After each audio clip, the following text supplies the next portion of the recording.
Alerte. Complot détecté. Petite annonce avant que la vidéo commence. Bravo à Swafin qui a gagné la figurine de Sangoku mise en jeu durant mes dernières vidéos. Aujourd'hui je vous propose un nouveau concours pour pouvoir gagner une figurine de Rem. Ça se passe toujours dans les commentaires et si ce concours est possible c'est grâce au site Ninoma. Je vous mets le lien de leur site dans la description. C'est un très bon site de figurines qui est à connaître pour tous les fans d'anime et de manga. Et grâce à eux je vais pouvoir vous faire plus de concours pour que vous puissiez gagner des figurines. J'espère que cette annonce vous a fait plaisir, je vous souhaite bonne chance et sur ce, bonne vidéo. Bonjour à tous et à toutes, ici Denoz. Alors on se retrouve pour une petite vidéo en facecam parce que voilà, j'ai pas forcément le temps de faire beaucoup de montage, mais je tenais quand même à vous parler d'un animé qui m'a vraiment surpris cette saison. Donc comme c'est pas une sortie majeure, voilà, je vais pas m'embêter à faire 20 heures de montage, surtout que ça fait déjà 2 semaines sans vidéo et la prochaine vidéo demande beaucoup de montage, elle fera sûrement plus d'une demi-heure. Donc voilà, je voulais pas vous laisser trop longtemps sans vidéo. J'espère que ce format vous perturbera pas trop, moi en tout cas ça va me permettre de faire plus de vidéos, mais vous inquiétez pas, je dirai exactement les mêmes choses, je ferai à peu près les mêmes points. La qualité devrait pas changer. Bah déjà qu'elle était pas au rendez-vous, je veux dire que ce sera pas pire. L'animé dont je vais vous parler, ça s'est révélé être la grosse surprise de beaucoup de fans d'animé. Et c'est surtout un animé qui va vous prouver que l'habit ne fait pas le moine et que malgré son apparence un petit peu aguicheuse et cliché, et ben l'animé est vraiment énorme. Cet animé c'est Bunny Girl Senpai, enfin ça c'est la version raccourcie parce que son titre en vrai il est long, attendez comme ça, voilà à peu près, il est hyper long, donc je vais pas me faire chier à tout dire. Et clairement ce qui a attiré la plupart des gens à regarder cet animé, ben c'est son image de couverture, c'est son titre, Bunny Girl, on s'est dit, bon, on va pouvoir mater un peu, c'est ce qu'on appelle du putaclic, voilà, il y en a sur YouTube, il y en a dans les films, dans les séries, et il y en a évidemment dans les animés. Donc voilà, après tout ce que je vous ai dit...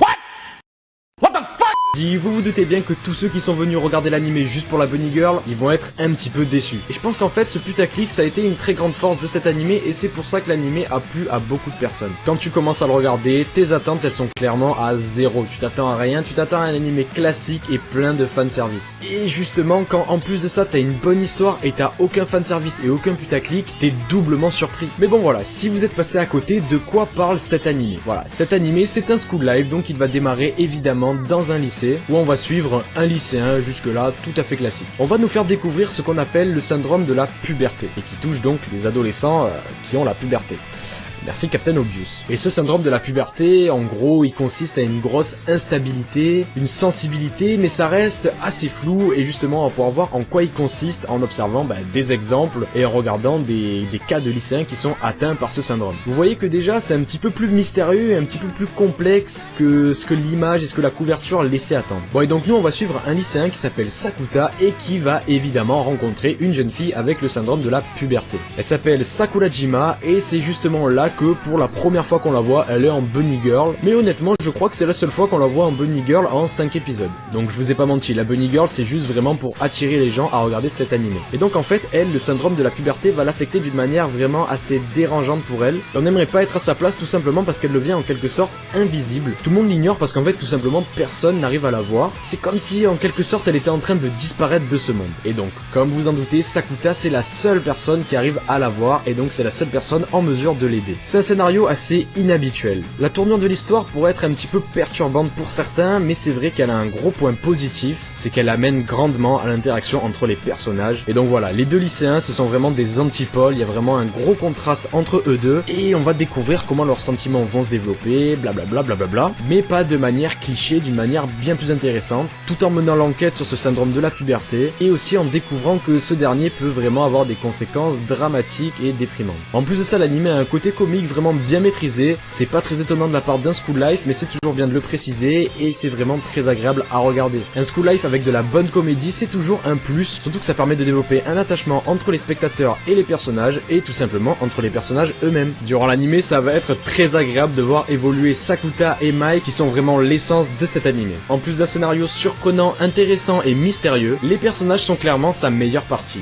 D'un côté on a notre protagoniste Sakuta qui est un dur à cuire un petit peu feignant, qui parle très franchement et qui va grandement évoluer grâce à sa rencontre avec Sakurajima. Sakurajima c'est une actrice, une lycéenne, c'est une fille assez unique et pour l'instant j'ai pris énormément de plaisir à les suivre. Les voir se rapprocher, se clasher, se taquiner et puis découvrir qu'au final ils s'attachent beaucoup l'un à l'autre malgré ce qu'ils laissent paraître. Pour ce qui est de la forme de l'animé, donc c'est-à-dire son visuel et son audio, honnêtement les graphismes il n'y a rien à dire, l'animé est très beau, l'animation est assez fluide. En même temps dans un school life il n'y a pas non plus des combats partout, il n'y a pas des animations animation de malade à réaliser, mais voilà, ils se sont débrouillés, l'anime est joli. Niveau audio, une nouvelle fois, c'est vraiment très bon. Bon, l'opening est sympa, il n'y a pas vraiment d'OST mémorable, mais le gros point positif, ce sont les doublages. Les seiyuu donnent vraiment un côté authentique et réaliste aux personnages. Dans un anime où la relation entre les personnages c'est le centre de l'histoire, c'est quelque chose d'essentiel et là ça a vraiment été très bien fait. Si je pouvais conclure sur cet animé, sachez qu'il ne ressemble à aucun des animés School Life que vous avez vus. En le commençant, j'avais aucune attente, je pensais que ça allait être un truc romance cliché, plein de fanservice, alors qu'au final on a un scénario vraiment très intéressant. Le syndrome de la puberté, je vous en ai pas parlé plus tôt, mais c'est en quelque sorte une métaphore de notre vie quand on est adolescent, quand on rentre au lycée, avec tous les problèmes que l'on peut rencontrer, des fausses rumeurs, des remarques sur le physique, des élèves qui se font ignorer. Le syndrome de l'anime, il se charge juste de le mettre en œuvre, de le prendre au premier degré, et un élève qui aurait été ignoré dans la vraie vie, il est carrément invisible dans l'anime. Et mis à part ce très bon scénario, on a deux personnages qui sont vraiment pour le moment excellents. Je veux dire par là que leur relation se développe bien, que ça crée du drame, du comique,